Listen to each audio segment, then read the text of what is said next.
రామారావు గారి గురించి మీరు మాట్లాడారు కదా, మేమేదో అని. మందడం రాముడు గారి పొలం లాక్కున్నారు,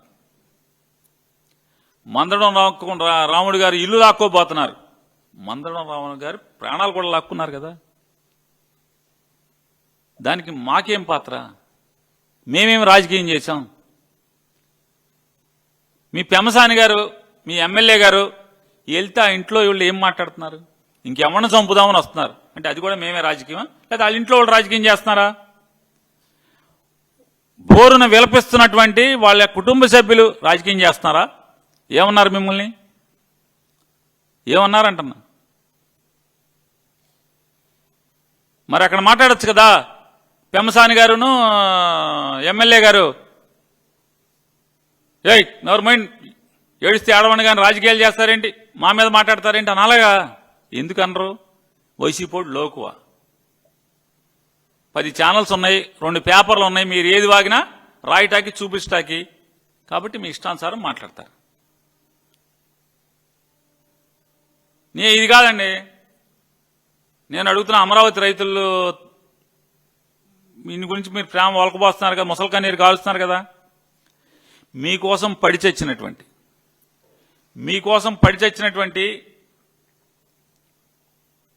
మీకోసం మోకాళ్ళు అరిగిపోయేలాగా తిరిగినటువంటి పెద్ద మనిషి కదా నేలపాటి రామారావు గారిని ఎంత అవమానం చేశారు. వాళ్ళ కష్టంతో వచ్చినటువంటి మీ ప్రభుత్వంలో మీరు కులుకుతూ అమెరికా వెళ్ళి బాగా డబ్బు పోగేసుకుని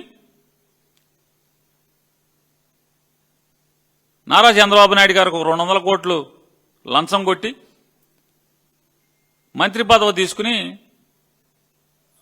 వాళ్ళని మీరెవరి కారణంగా అయితే మీరు వాళ్ళ అధికారంలో ఉన్నారో వాళ్ళని అమరావతి రైతుల్ని అమరావతి రైతు అనేటువంటి రామారావు గారిని పోలీసు అతన్ని పిలిచి ఈడ్చుకెళ్ళమని చెప్పారా లేదా అని అడుగుతున్నా. ఇవన్నీ మీకు పాపం పండే రోజులు కాదా అని అడుగుతున్నాను.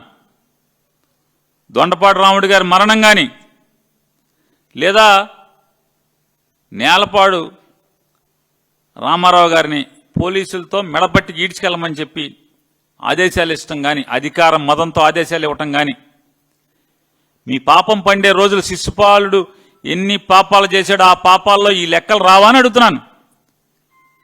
శిశుపాలుడు లాంటి మీ ప్రభుత్వం ఈ పాపాలు కాదా అని అడుగుతున్నాను.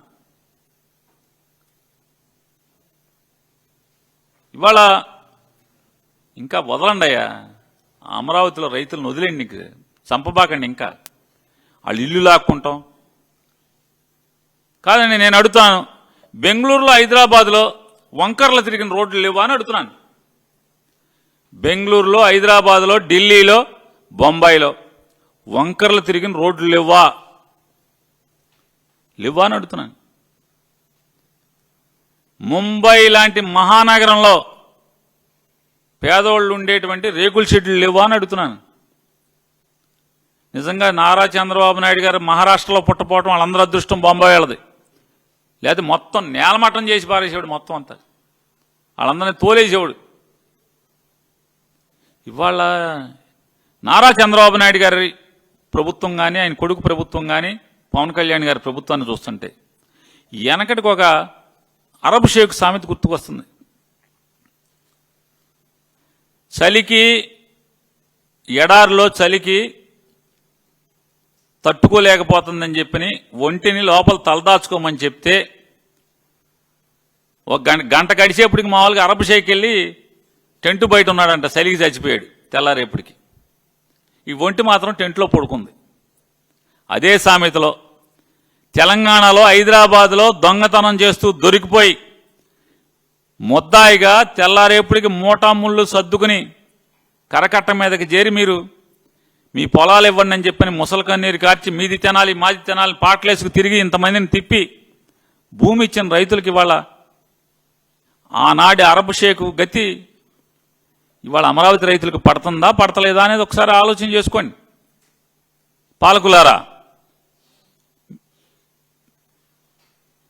ఇంత దుర్మార్గానికి ఒడిగడతా రామారావు గారిని స్త్రీలోలుడని, లక్ష్మీపార్వతి గారిని సంసార జీవితం కోసం పెళ్లి చేసుకున్నాడని, ఆ అమ్మాయికి కీలుబొమ్మ అయిపోయాడు, ఆవిడ చేతిలో కీలుబొమ్మ అయిపోయాడని దుర్మార్గంగా ప్రచారం చేసి,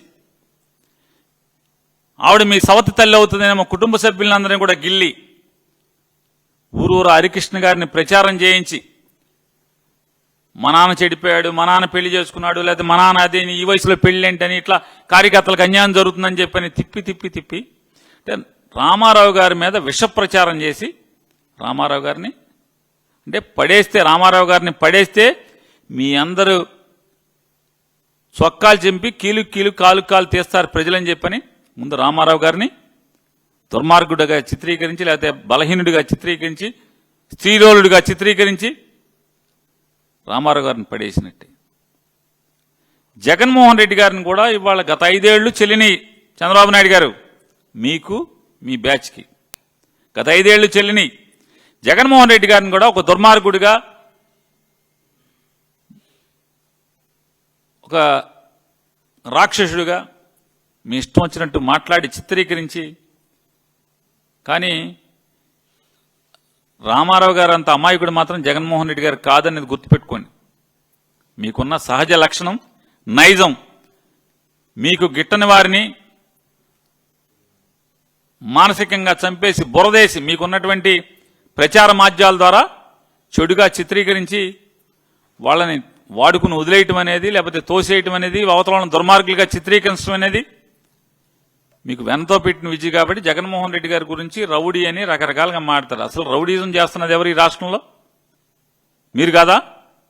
ఈ రాష్ట్రాన్ని సర్వనాశనం చేస్తూ పోలీస్ వ్యవస్థని కాకి బట్ట అంటే విలువ లేకుండా చేస్తున్నది ఎవరు? కాకి కరుకంతా కూడా పోయి ఇవాళ బతుకు జీవుడాన్ని పోలీసులు ఉద్యోగం చేస్తున్నది, వాళ్ళకి ఆ కర్మ పట్టింది పోలీసులకి. మీ వల్ల కాదా అని అడుగుతున్నాను. మీరు 20 మాసాలు ఏలుబడి వల్ల కాదా? అటయ్యా, ముందు మీ అండదండలతో రౌడీజం చేస్తున్నవాళ్ళు, ఆస్తులు కబ్జా చేస్తున్నవాళ్ళు, కిరాతకాలు చేస్తున్నవాళ్ళు, రేపులు చేస్తున్నవాళ్ళు, మర్డర్లు చేస్తున్నవాళ్ళు, మీ వాళ్ళని ముందు అరెస్ట్ చేయి, కంట్రోల్ చేయండి. ఎంత దుర్మార్గం అంటే పాపం ఆడెవడో జనసేన కుర్రోడిని బేడీలేసి ఆయన కాళ్ళంతా చితగ్గొట్టి నడవలేని స్థితిలో రోడ్లంపడి తిరుగుతూ ఆ వైసీపోనాడని చెప్పి ముద్రేస్తారు. అంటే రాజకీయం కోసం ఎవరినైనా బలిపెట్టగలిగేటువంటి నేర్పరి బరి తెగించిన వాడు నారా చంద్రబాబు నాయుడు గారు అనేది మనకి వాళ్ళ అనంతపురం జిల్లాలో జరిగినటువంటి సంఘటన ద్వారా అర్థం అవుతుంది కదా రాష్ట్ర ప్రజలకి. వాళ్ళ అమరావతి గురించి, అమరావతిలో చూస్తున్నాం కదా, ఆ వీళ్ళ కోసం కష్టపడినటువంటి సుబ్బారావు గారి అబ్బాయిని పోలీసులతో మెడబెట్టి బయటికి గెంటమని చెప్పని మదంతో మాట్లాడిన మంత్రిని చూసాం మనం. నిజంగా ఆ సుబ్బారావు గారి అబ్బాయి తలుచుకుంటే ఆ ఊరు దాటి మీరు వెళ్తారా? ఆ ఊరు దాటి వెళ్తారా అంటున్నా. రేపు ఓటు అడుగుతాక వెళ్ళగలవా మంత్రి గారు? నడమంత్రపు సిరొస్తే ఇట్లాగుంటది. 200 కోట్లు పెట్టి కొనుక్కుంటే ఇలాగుంటుందండి మంత్రి గారు.